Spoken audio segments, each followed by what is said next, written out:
gidiyorsun daha öncekiler gibi. Hiç olmazsa son bir defa öp.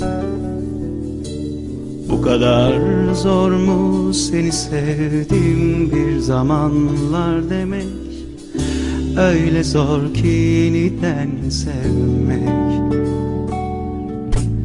Yalnızlık eski bir ezber, ayrılık alışkanlık, sensizlik bana dost, bana eş. Bu kadar mağrur olma, inan sen olmasan bile hayat devam eder, doğar güneş.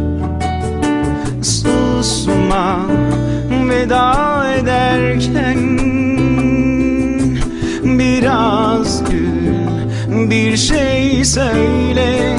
Giderken gitme, hemen gitme, kal biraz dur daha erken. Susma veda ederken, biraz dur bir şey söyle. Giderken gitme, hemen gitme, kal biraz dur daha erken.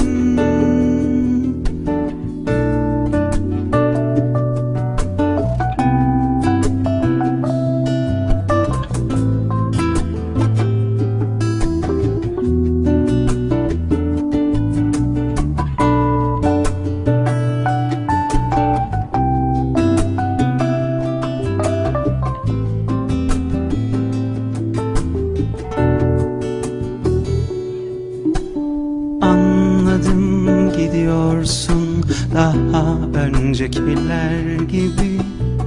Hiç olmazsa son bir defa öp. Bu kadar zor mu seni sevdim bir zamanlar demek? Öyle zor ki yeniden sevmek.